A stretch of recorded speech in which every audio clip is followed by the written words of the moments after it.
에스더서를 쭉 읽다 보면은 이 이야기가 진짜 사실인가 아니면 이야기인가 지어낸 이야기인가 이런 생각이 들 때가 있어요. 왜냐하면 실제 사건이죠. 에스더서에 기록된 모든 인물 또 그 역사적 사실들이 다 이 사실이 기록된 역사적 문서입니다.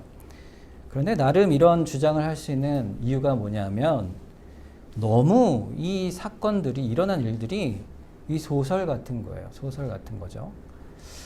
여러분 어렸을 때 잠깐 회귀하면서 돌아보면서 한번 기억해 주시기 바랍니다. 국어 과목인데 소설의 구성 요소가 있어요. 5가지 기억나세요 혹시? 자, 처음에 뭐죠? 발단이죠. 발단은 사건이 일어나는 그 배경을 설명하는 거죠. 그 다음에 전개, 일이 일어나는 상황이 드러납니다. 그러다가 위기가 닥치죠. 3번째가 위기예요. 발단, 전개, 위기. 위기가 막 휘몰아치면서 절정에 이르죠. 그래서 4번째가 절정. 그러다가 해결이 되고 마지막에 결말로 가는. 이게 소설의 구성 요소입니다. 5대 구성 요소. 제가 이거를 다시 보니까 이런 게 있었지 이런 기억이 나더라고요. 근데 에스더서를 보면요. 이 구성 요소가 딱 들어맞는 거예요. 여러분 어떠세요? 이 1장과 2장이 그런 발단의 내용이 있죠. 드라마를 보면요. 첫 회에 뭐가 나옵니까? 주인공이 나오죠. 등장인물이 거의 다 나와요. 1화에서. 그래서 주요 인물들이 한 번씩은 나오죠. 나와가지고는 이 복잡한 인간관계의 구조가 이제 배경이 이게 어떻게 얽혀 있는지 그리고 이야기가 어떻게 전개될지를 상상하게 하는 내용이 1화에 등장하듯이 우리가 읽은 1장과 2장의 내용이 사실은 그 배경을 설명해 주고 있습니다. 이게 발단이에요. 아하수에르 왕의 왕궁에서 일어난 잔치와 전쟁 그리고 그 사건 속에서 바로 와스디 왕비의 폐위되는 사건 그로 인해서 누가 등장하죠? 주인공인 에스더 그리고 모르드게가 등장하게 됩니다. 자, 모르드게 사건에서 마치게 되죠. 2장에서. 자, 끝날 때 모르드게가 두 내시의 음모를 듣고 왕을 시해하려는 음모를 듣고 그것에 대해서 왕이 보고를 받지만 기록되긴 했지만 상은 없었다. 이러면서 끝나잖아요. 자, 그러면서 앞으로 어떻게 에스더서가 전개될 것인가 이런 발단의 내용이 들어가게 됩니다. 자, 오늘부터는 3장에서는 사건이 진행되는 것이죠. 전개가 되는 거예요. 여러분 우리가 사는 인생도요. 사실은 어떨 때는요. 평상시에는 잘 느끼지 못하지만 지나보면 이런 과정이 있을 때가 있습니다. 그렇지 않습니까? 우리가 어떤 일이 왜 도대체 지금 일어나는가? 왜 그런 일이 있었지? 이 에스더서 1장, 2장에 나타난 사건에 왜 이런 일들이 있었는가? 우리는 1장, 2장만 봐서는요. 모르죠. 질문을 하는 거예요. 도대체 왜 이런 일이 있는가? 다른 말로 하면요. 이 모든 일이 어떤 방향으로 어떤 목적을 향해 가고 있는가? 영화나 소설, 드라마라면 이 결말과 목적이 있잖아요. 그러니까 우리가 이런 거죠. 우리가 살아가는 인생의 목적이 있을까? 결말이 있을까? 역사란 목적이 있을까요? 여러분 좀 더 크게 얘기하면 이 역사가 어떤 목적이 있다고 생각하십니까, 여러분? 여러분 우리가 살아가는 역사의 목적이 있느냐 없느냐 이거를 이제 학자들도 많이 연구를 하죠. 그래서 역사 철학이라고 하는데 이런 역사 철학의 사상이 최근 아주 현대 초반까지만 해도 역사에는 목적이 있다 이렇게 말하는 사람이 많았습니다만 현대인들은요 역사 철학을 다 포기해 버렸어요. 왜냐하면 역사에 의미를 부여할 수 없다 이렇게 생각을 합니다. 그러니까 어떤 목적을 가지고 역사가 흘러간다고 도저히 설명할 수가 없는 거예요. 여러분 그런데 우리 인생에 또 우리 세상이 흘러가는 모든 역사 속에 목적이 없다면 의미가 있을까? 우리가 살아가는데 목적이 없다면요 허무하죠. 그저 그냥 이 땅을 살다가 가는 진짜 나그네 같은 그냥 인생으로 끝나는 것입니다. 그래서 우리가 목적을 우리가 갖고 살아가야 되는가? 여러분, 만약 목적이 있다면요, 우리가 지금 살아가는 모든 삶의 과정은요, 또 이것들이 다 복합적으로 종합적으로 이루어져서 결국에는 목적을 이루게 될 것이에요. 자, 그것이 우리가 굉장히 중요한 우리 삶에 대한 관점입니다. 우리가 결론을 가서는 우리가 뭔가 목적을 이룰 것이다. 결과가 있을 것이다. 그것이 우리가 인생을 보는 관점이고 에스더서의 관점입니다. 에스더서 1장 2장에서 끝났으면 에스더가 왕비가 됐다고 끝나죠. 근데 그게 아닙니다. 그 인생의 모든 과정과 매듭과 고비들이 결국 어떤 결말과 목적을 향해 가는 거예요. 여러분 인생을 한번 돌아보세요. 지금 시점에서. 여러분 지금까지 산 인생 속에서 과거를 돌아보면서 여러분이 어떤 의미를 갖고 살아왔는가. 여러분 그거를 다 설명할 수는 없어요. 그런데 어떤 부분은 설명할 수 있잖아요. 한 가지 예를 들자면 우리 동백교회를 설명할 수 있을 것 같아요. 여러분의 신앙의 여정 속에 우리가 동백교회로 성도로 오기 위해서 여러분은 아마도 각자 여러분의 인생 속에 어떤 분을 만났을 거고 또 어떤 시간을 보냈을 거고 또 어떨 때는 좋기도 하고 어떨 때는 어렵기도 한 어떤 과정들을 겪어서 결국에는 이곳에 한 매듭으로 우리가 함께 모이게 된 것이죠. 그래서 어느 시점에 이르러서는 아, 이게 하나님의 은혜구나. 하나님이 하셨구나. 어떤 이런 것들을 깨달을 때가 있어요. 그렇지만 우리 인생에서는요, 진행하는 동안의 과정 속에는 아, 이게 확실치가 않을 때가 더 많습니다. 누가 알려주지 않으면 우리가 알 수가 없는 거예요. 내 의지를 뛰어넘기 때문에. 우리가 사는 인생이 그렇잖아요. 따라서 우리가 역사를 볼 때에 아, 목적이 있느냐? 우리 전 지구가 돌아가는 역사 속에 목적이 있을까? 아니면 이 대한민국의 역사 속에 목적이 있을까? 아니면 내 개인의 인생에 또 목적이 있을까? 물을 때 우리 스스로는요, 답을 찾지 못합니다. 그래서 우리는요, 역사를 어떻게 우리 인생을 찾아갈 수 있을까? 이성으로, 우리 생각으로 판단하고 경험으로 찾아낼 수 없어요. 그러나 성경이 말하기를 역사는 주관하시는 분이 있기 때문에 목적이 있는 겁니다. 골로새서 1장 16절 17절 말씀에 보면요, 그것이 드러나요. 만물이 그에게서 창조되되 하늘과 땅에서 보이는 것들과 보이지 않는 것들과 혹은 왕권들이나 주권들이나 통치자들이나 권세들이나 만물이 다 그로 말미암고 그를 위하여 창조되었고 또한 그가 만물보다 먼저 계시고 만물이 그 안에 함께 섰느니라 그랬어요. 역사를 창조하시고 만물을 창조하셨다는 역사를 창조하신 거죠. 역사를 창조하신 그 목적을 부여하시는 그분이 역사를 주관하고 계심을 성경이 선언하고 있는 거예요. 여러분 만약에 역사의 의미가 없다 이렇게 말하는 사람들은 어떻게 얘기합니까? 자연과학처럼 얘기하는 거예요. 어떤 원인이 있으면 결과가 있듯이 시간과 우리 사람의 인생의 관계, 사회적 관계, 우리 인생의 모든 과정도 어떤 원인이 있으니 결과가 있다. 이 정도밖에는 파악하지 못하죠. 근데 그 궁극적 원인을 찾지 못하는 거예요. 아무리 머리를 굴리고 애를 써도 그걸 찾으려 해도 하나님이란 분 존재, 그 한 분의 존재성을 인정하지 않으면 역사 속에서 내 인생 속에서 의미를 찾아낼 수가 없는 겁니다. 에스더서는요, 그것을 말하는 거예요.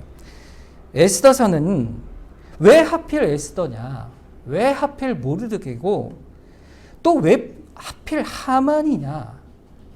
이것들의 목적성이 있느냐? 우연이냐? 할 때 그것이 목적이 있다. 이렇게 말씀하는 겁니다. 결국에 그래서 우리가 살아가는 인생도 역사도 하나님을 믿으면 그 답을 찾아가는 것이고 하나님을 안 믿으면 절대로 찾을 수가 없습니다. 그래서 결국 우리 인생에 도대체 왜 이런 일이 있는가 지금 당장 알 수 없어도요, 하나님을 믿는 사람은 답을 찾아가게 되는 거예요. 잠언서 16장 9절에 사람의 마음으로 자기의 길을 계획할지라도 그의 걸음을 인도하시는 이는 여호와시라. 이것이 그 말씀이죠. 우리 인생의 목적, 우리가 살아가는 이 땅의 역사의 전체의 목적, 그 목적의 계획을 계획하시고 인도하시고 이루시는 분이 하나님이시다. 그것이 에스더서를 보는 관점이에요. 우리 인생, 나의 인생을 보는 관점인 거예요. 각각의 이야기와 스토리는 달라도 결말은 하나님께 있는 것이죠.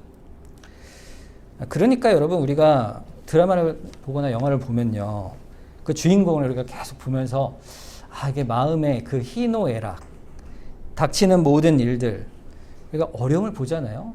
드라마 보면 꼭 주인공이 어려움을 당하잖아요. 가슴을 졸이면서도 한편으로는 어때요? 한편으로는 아는 거예요. 뭘 알죠? 반드시 어떻게든 이 드라마가 결론을 맺을 것이다. 왜요? 그 뒤에 누가 있는 걸 아는 거예요? 작가가 있는 걸 알듯이 아는 거죠.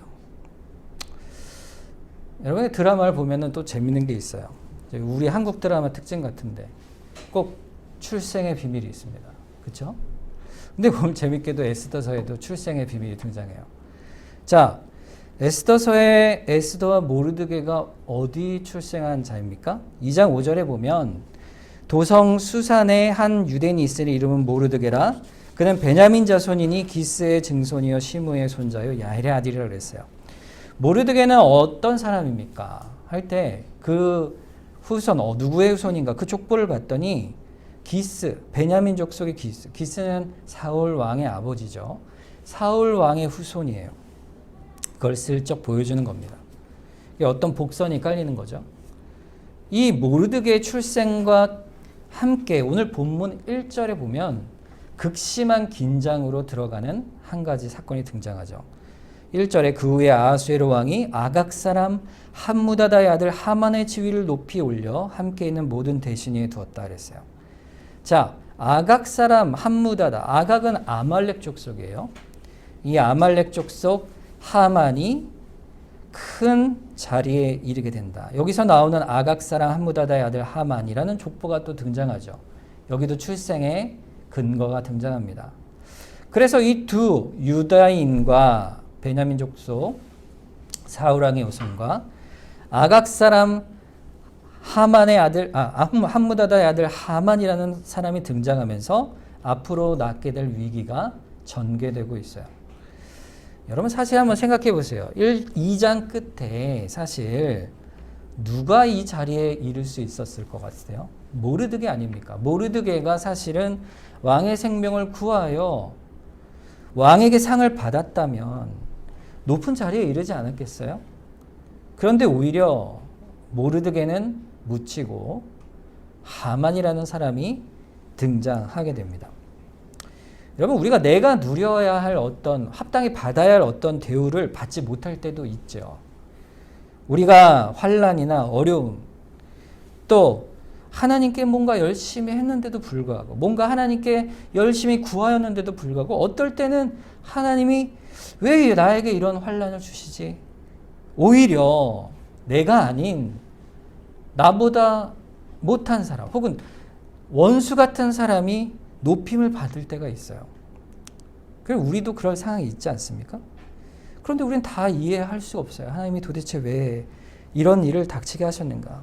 지금 상황이 그런 것이죠. 자, 2절에 그런데 보세요. 모르드게가 어떻게 합니까? 대궐문하에 있는 왕의 모든 신하들이 다 왕의 명령대로 하만에게 꿇어 절하되 모르드게는 꿇지도 아니하고 절하지도 아니하였어요. 모르드게만 오직 하만에게 절을 하지 않습니다. 왕이 특별히 명령했다고 그랬어요. 어떤 걸요? 당연히요. 재상이고 가장 높은 신분이면 다들 절을 하지 않겠어요? 그런데 왕이 명령을 내려서 절을 하라 그랬어요. 그러니까 특별히 왕이 절을 해라 명령을 했다는 것은 두 가지 이유가 있죠. 첫째는 아마도 왕이 그 하만을 아주 특별히 총애해서 그를 높이기 위해서 그랬을 것이다. 이렇게 추측할 수도 있고, 아니면 반대로 이 하만이 뭔가 좀 부족한 부분이 있어서 사람들에게 좀 업신여김 받을 부분이 있는데 왕이 그 부분을 어때요? 높여주기 위해서 절을 해라 이랬을 수도 있어요. 근데 뭔지는 모르겠습니다만 어쨌든 절하라는 왕의 명령을 모르드게만 행하지 않는 거예요. 그래서 왕의 신하들이 너는 어찌하여 왕의 명령을 거역하느냐? 너 뭔데 이렇게 건방지냐? 이렇게 비난하고 조롱을 하게 되죠. 그런데 4절에 보면 날마다 권했다 그랬어요. 날마다 왜 절하지 않아? 빨리 절해. 근데 끝까지 모르드게가 절을 하지 않습니다. 그 이유에 대해서 4절에 뭐라고 나오죠? 날마다 권하되 모르드게가 듣지 아니하고 자기는 뭐라고요? 유다인임을 알렸더니 그들이 모르드게의 일이 어찌 되나 보고자 하여 하만에게 그 일을 전하였다 그랬어요.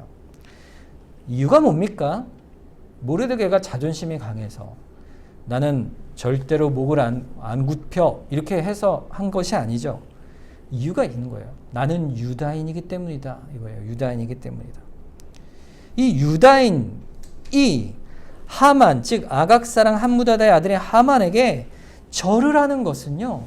왜 합당하지 못한 일일까요? 하만이 이 얘기를 듣습니다.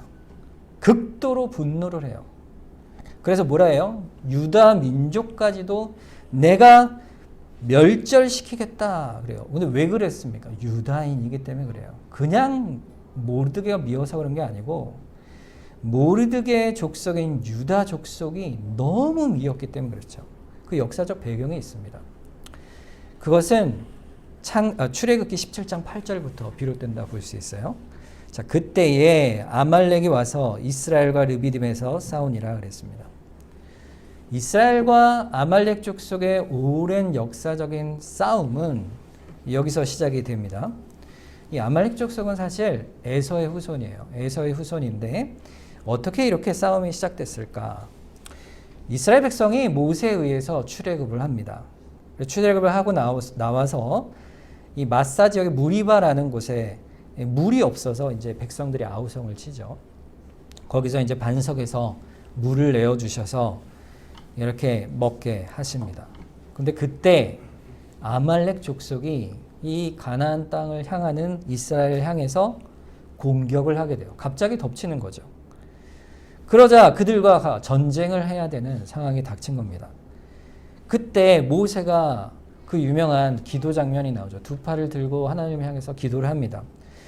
이 팔을 들고 기도를 하면 이스라엘 백성이 이기고 팔이 힘이 없어서 내려오잖아요. 계속 들고 있으면. 내려오면 아말렉 족속이 이기는 거예요. 그러니까 아론과 훌이 양쪽에서 두 팔을 이렇게 받치면서 기도하는 장면이 그 유명한 장면이 나오죠.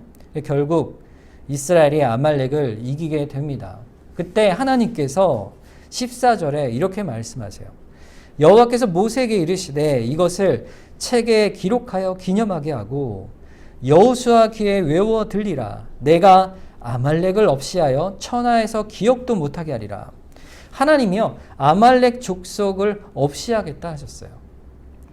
그리고 15절 16절에 모세가 제단을 쌓고 그 이름을 여호와 니시라 하고 이르되 여호와께서 맹세하기를 여호와가 아말렉과 더불어 대대로 싸우리라 하셨다 하였더라 그랬어요. 하나님께서 명령하신 거죠. 이스라엘은 아말렉을 멸절하고 대대로 싸워야 될 전쟁과 투쟁의 명령을 받게 됩니다.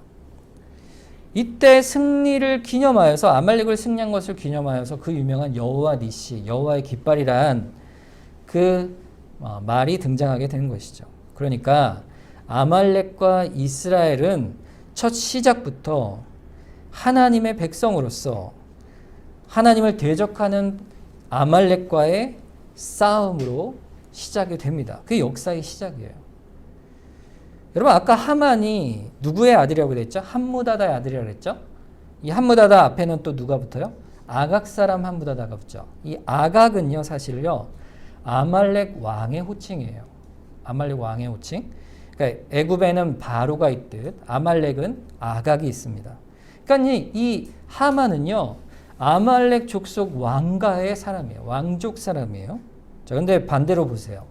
자, 그럼 이제 누가 등장하죠? 모르드게는 누구죠? 사울 왕의 후손이죠. 이스라엘의 왕가의 후손.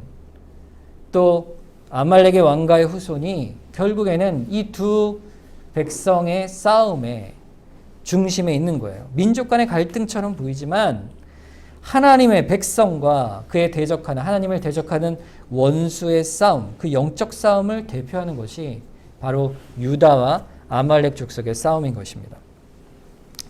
하나님께서 이 아말렉 족속을 진멸할 기회를 주십니다. 언제죠? 사울 왕 때죠. 사무엘상 15장에 보면 하나님께서 아말렉 족속을 진멸하라 사울에게 명령하시죠. 그래서 사울이 그 명령을 받고 나아가 아말렉 족속을 칩니다. 근데 사울이 결국에 어떻게 합니까? 불순종하죠. 거기서 족속들을 죽이지만 좋은 것들을 남기는 거예요. 다 없애라 하셨는데. 그리고 심지어 당시 아각을 살립니다. 살려두죠. 왜 그랬을까요? 백성들이 그것을 좋아한다 생각한 거죠. 물건들을 차지하는 것이 사람들에게 좋을 것이다 이렇게 생각한 거예요. 결국 정치적 목적이었죠. 그에 불순종한 겁니다. 사울이 꾀가 난 거예요. 그렇게 아각을 살려두고 했는데 그 후손이 결국 누가 된 거예요? 하만이 된 거지 않습니까? 이 싸움은요, 사실 사무엘이 와서 이 사울의 불순종에 이렇게 선언합니다. 사무엘하 15장 22절에 사무엘이 이르되 여호와께서 번제와 다른 제사를 그의 목소리를 청종하시는 것을 좋아하신 같이 좋아하시겠나이까? 순종이 제사보다 낫고 듣는 것이 순양의 기름보다 낫다 그랬어요. 하나님을 거역하는 그 사울의 모습이 아무리 제사를 드리고 하나님께 좋은 걸 드린다 해도 소용이 없다는 것을 말하고 있는 것이죠. 결국 사울도 하나님의 계획과 목적을 바라보지 않는 거예요. 겉으로는 순종하는 척하지만 정작 자기 뜻대로 행하는 겁니다. 그것이 우상 숭배와 같다 이어지는 말씀처럼 하나님을 거역하는 거예요. 이것은요, 창세기 때부터 아담과 하와가 하나님의 말씀을 불순종하여 죄를 범하였던 그때부터 하나님께서는 여자의 후손인 하나님의 백성, 그 이스라엘, 또 예수 그리스도의 교회와 또 뱀의 후손이 계속해서 역사 가운데 싸워갈 것을 말씀해 주신 거예요. 그 싸움이 여기서 이루어지고 있는 것입니다. 이 일 후에 아각의 후손인 아각 족속들은 어떻게 생각하겠어요? 유대인만 보면 이를 가는 거죠.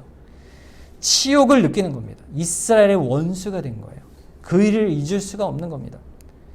사울의 후손인 모르드게는 또 어땠겠어요? 사울의 불순종을 기억하고 다시 반복하지 않겠다. 믿음 가운데 주님을 붙들고 있겠죠. 이 둘 사이에 영적 갈등이 이 역사 가운데 증폭되어 나타나는 것입니다. 여러분, 자, 이 상황을 볼 때 하만이 이기겠어요? 모르드게가 이기겠어요? 당연히 하만이 이기죠. 이 모르드게는 보면요, 대궐 문 앞에 계속 있다고 등장하잖아요. 예, 학자들이 추측하기를 이 아마 문지기 관직을 가지고 있었다고 봅니다. 그래서 이 말단 관리인 거예요. 다른 관리들이 계속 말했다 그랬잖아요. 같은 관리인 거예요. 그러니까 말단 관직이에요. 그런데 하만은 어떻습니까? 반대로 재상이요, 총리요, 왕 다음으로 나라에서 가장 높은 자니까 어떻게 그를 적대할 수가 있겠습니까? 서슬퍼런 하만의 위용에 반해서 모르드게는 연약할 뿐인 것이죠. 이 상황의 전개를 보면요, 2장까지 하나님께서 그 따뜻한 손길로 에스더와 모르드게를 향하여 밝고 아름다운 모습으로 끝내는 것 같았는데 갑자기 한 사람의 등장으로 급반전되는 인생이 하루아침에 어떻게 그 인생이 이렇게 바뀔 수가 있는지 한순간 달라지는 거예요. 여러분, 만약에 여러분 인생에 이런 일이 있다면 어떻겠습니까? 전쟁이 만약에 이 땅에 일어났다. 우리 인생이 어찌 될까요? 우리의 삶의 터전이 어떻게 될까? 우리 생명이 어떻게 될까? 우리 가정이 어떻게 될까? 모든 것이 산산조각 나겠죠. 비극과 슬픔은 갑자기 다가옵니다, 여러분. 예고하고 다가오지 않습니다. 여러분, 질병이 갑자기 와요. 한순간에 인생의 어제 오늘이 바뀌죠.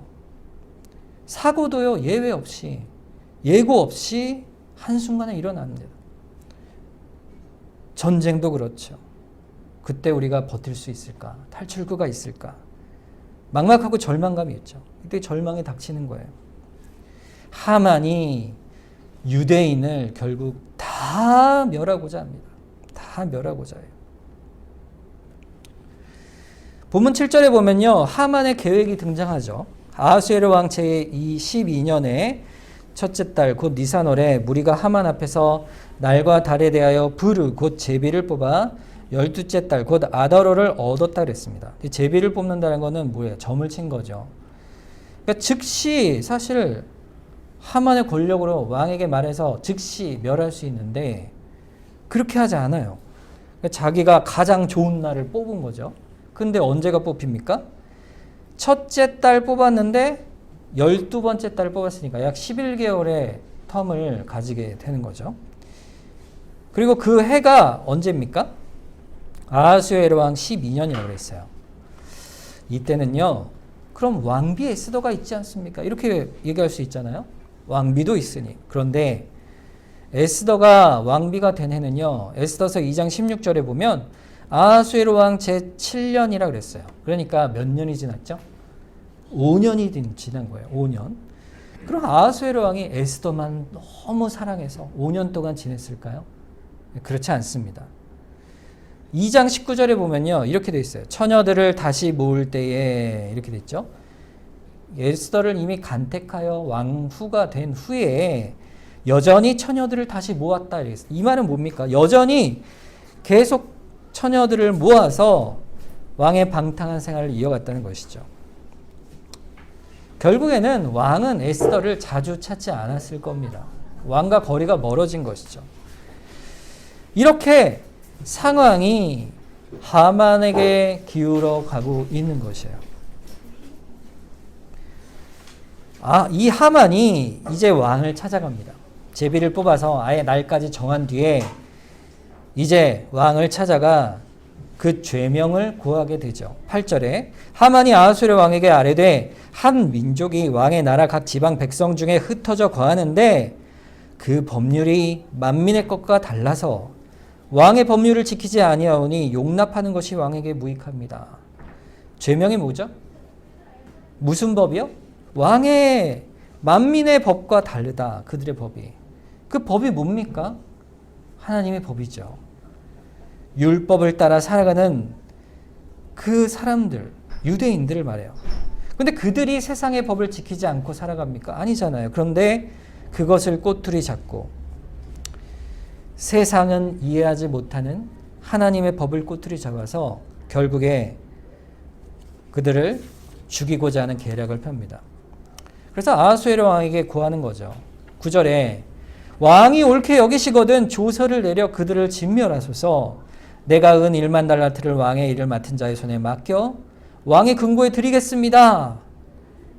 그들을 진멸하소서. 그러면서 뭐죠? 그 뒤에 대가를 주는 거예요. 은 1만 달란트를 드리겠습니다. 자, 보세요. 은 1만 달란트가 얼마 될까요? 자, 은 1만 달란트는요, 34만 2,700kg이에요. 그러니까 톤수로 하면 342톤의 은이죠. 그리고 은 그렇게 많은 은이 있다고 생각해 보세요. 얼마나 어마어마한 돈이겠어요? 그것이 그 학자들이 볼 때 1년 동안 이 페르시아 전체 제국에 들어오는 세수의 3분의 2 정도 되는 금액이라고 합니다. 그러니까 어마어마한 돈이죠. 그것을 어떻게 하만이 주세요? 하만이 그렇게 부자였을까요? 하만이 그렇게 많은 돈이 있어서 왕에게 주겠습니까? 유다 족속을 진멸하고 그들이 가진 재물을 몰수해서 왕에게 주겠다는 거예요. 자, 왕은요, 여러분이 어때요? 왕은 큰 전쟁을 치러서 국고의 재정이 줄었겠죠. 그러니 이 제안이 솔깃하지 않겠어요? 그래서 자신의 앞뒤를 살피지 않고 자기 반지 인장을 빼어주고 일을 진행하게 합니다. 여러분이 아하수에로 왕이라면 어떻게 하시겠어요? 어떤 족속을 멸하라 이렇게 하만이 얘기하면 여러분이라면 어떻게 하시겠습니까? 어찌 그러겠느냐? 하나의 민족이라도 그 다 우리 민족이 아니냐? 그러면서 보호하시겠어요? 그러면은 세종이죠. 세종대왕이죠.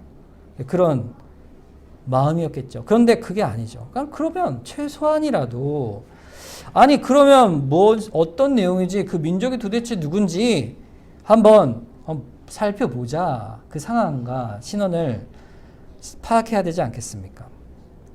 앞뒤를 살펴봐야 되지 않겠어요? 그런데 성경을 보면 아하수에로 왕이 하만의 말을 듣고 전혀 그런 확인하는 절차 없이 그냥 멸절하게 하는 것이죠. 아하수에로 왕은요 결국 백성을 위한 왕이 아닌 거예요. 자기 권력을 유지하는 것 외에는 또 자기의 금고를 채우는 것 외에는 관심이 없는 겁니다. 그리하여 왕이 뭐라 하냐 11절에 이르되 그 은을 내게 주고 그 백성도 그리하노니 너의 소견에 좋을 대로 행하라.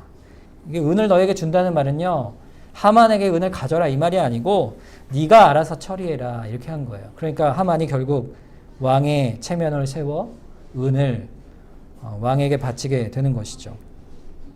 본문 12절 첫째 달 13일에 왕의 서기관이 소집되어 하만의 명령을 따라 왕의 대신과 각 지방의 관리와 각 민족의 관원에게 아하수에로 왕의 이름으로 조서를 쓰되 곧 각 지방과 문자와 각 민족의 언어로 쓰고 왕의 반지로 인쳤다 그랬어요. 언제 유대인을 멸하라고 됩니까? 13절에 이에 그 조서를 역졸에게 맡겨 왕의 각 지방에 보내니 12째 달 곧 아달월 13일 하루 동안에 모든 유대인을 젊은이 늙은이 어린이 여인들을 막론하고 죽이고 도륙하고 진멸하고 또 그 재산을 탈취하라 이렇게 말하고 있어요. 여러분 11개월이면 여러분 어떤 일이 벌어질까요? 이 11개월 동안에 이 사실 제국의 전령을 딱 보내가지고 끝까지 가는데 중앙이니까 양쪽 끝에서 끝까지 6개월 걸린다 그래요. 그런데 중앙에서 보내면 약 3개월 걸리겠죠. 그러면 가면서 그냥 다 멸하라 이렇게 하면 되는데 날짜를 정하여 11개월 뒤에 그들을 죽이라 이렇게 하면은 그 소식을 듣는 도시마다 어때요? 통곡이 있지 않겠어요? 유다인들이 통곡하며 근심하며 슬픔의 기간을 보내는 기간이 11개월이 되는 거예요. 이 11개월 동안 하만은 그 원수 같은 유다인들의 죽음의 날을 보면서 기뻐하는 겁니다. 악한 거죠. 모든 백성은 그럼 유다인들을 어떻게 대하겠습니까? 그 기간 동안 이제 곧 죽을 사형수로 대하는 거죠. 말할 수 없는 고통과 멸시와 박해를 당하는 기간이 이 11개월 동안 무시무시한 공포 속에서 죽음의 때를 기다리며 있는 기간이 되는 것이죠. 이 모습 결론이 3장의 내용입니다. 본문 15절에 보면 역졸이 왕의 명령을 받들어 급히 나아가매 그 조서가 도성 수산에서 반포되니 왕은 하만과 함께 앉아 마시되 수산성은 어지럽더라 그랬어요. 하만은 왕과 더불어 쾌락에 빠져 있을 때 하나님의 백성들은 죽음의 공포와 억압 속에 있는 거예요. 살 길이 있을까요, 여러분? 이 하나님의 백성, 하나님의 그 백성들이 도대체 여기서 살 길이 있겠는가 이거죠. 하나님께서 3장을 끝낸 우리를 향해서 물으시는 거예요. 너희가 살 길이 있겠느냐? 하나님의 백성이 살 길이 있겠습니까? 없겠습니까? 살 길이 있는 거예요. 하나님이 살아 계시니 살 길이 있다. 하나님의 일하심이 계속된다. 그것이 3장에서 끝에서 우리가 봐야 될 역사에 대한 관점이에요. 사실요, 상황은요, 막다른 길이에요. 여러분, 막막해요. 우리가 그 앞에서 어찌할 수 없는 상황이죠. 그러나 모르드게는요, 그러할지라도 심지가 굳은 거예요. 저는 주께서 싸우라 명하신 그 아말렉 아각 족속 앞에 머리를 숙일 수 없습니다. 그것이 자기 고집이 아니고 하나님을 향한 신앙의 표현이요. 또 믿음의 고백이었어요. 그것이 절대 권력의 죽음 앞에 내몰리게 되었을 때 그때 어찌하겠습니까? 우리가 인생을 살다 보면요.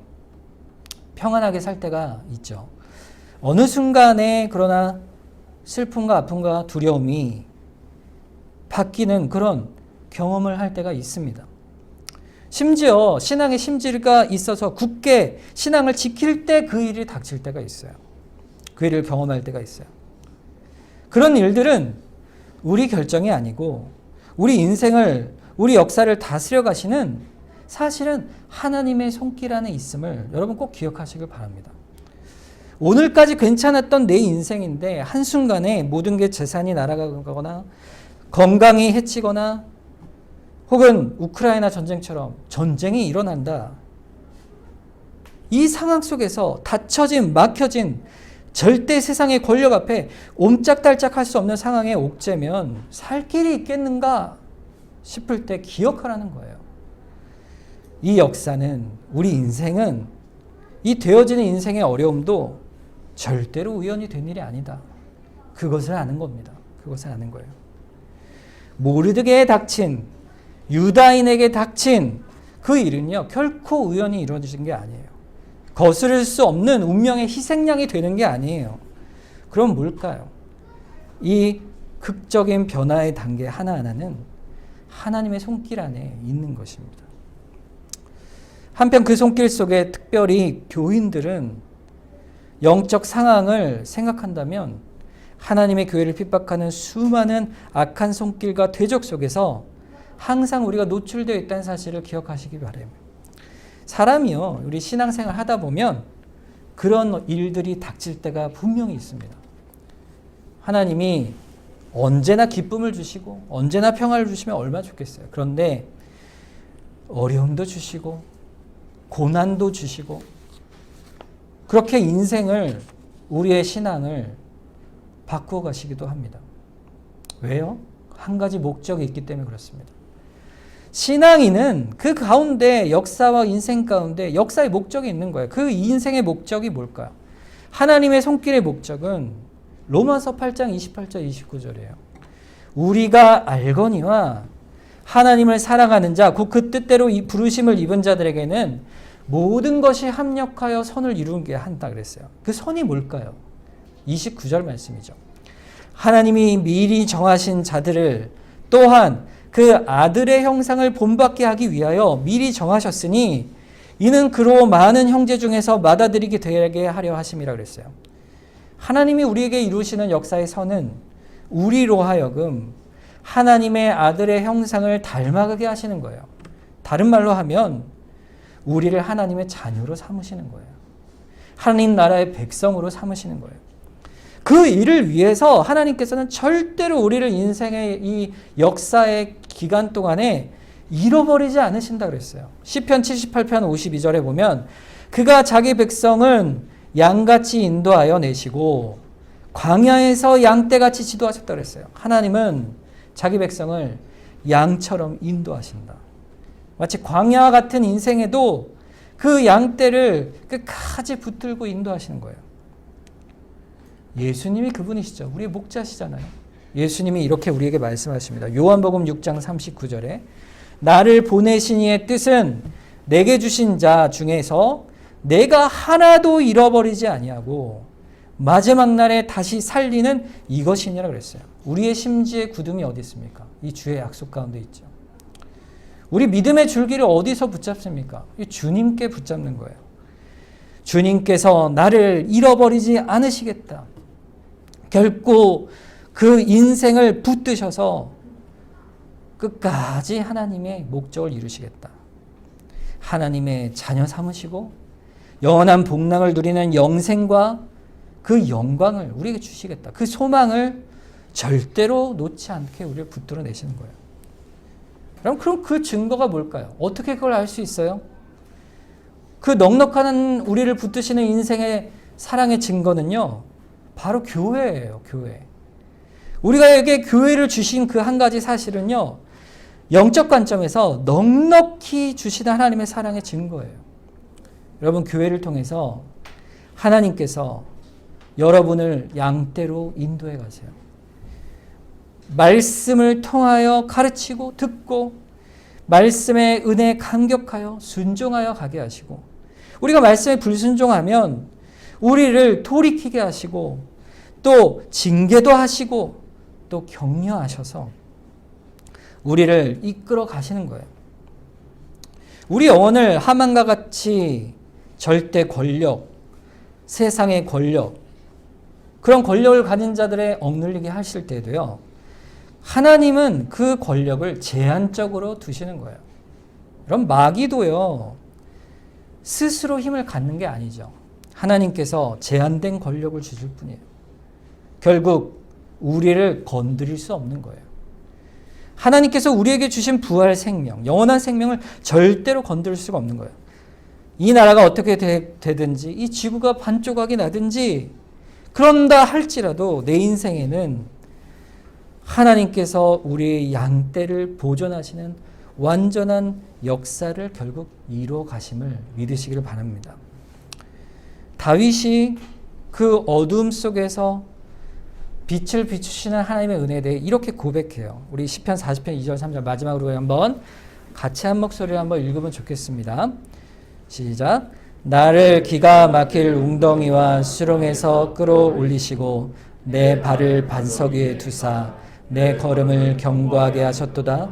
새 노래 곧 우리 하나님께 돌릴 찬송을 내 입에 두셨으니 많은 사람이 보고 두려워하여 여호와를 의지하리로다. 아멘.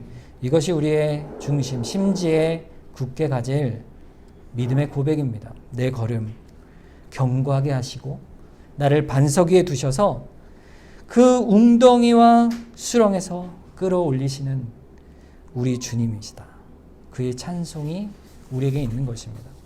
이게 우리의 인생의 관점이에요. 오늘 말씀을 여러분 인생 속에서 하루하루 꼭 기억하시길 바랍니다. 오늘 말씀 우리 기억하면서 우리 합심해서 한번 기도하겠습니다.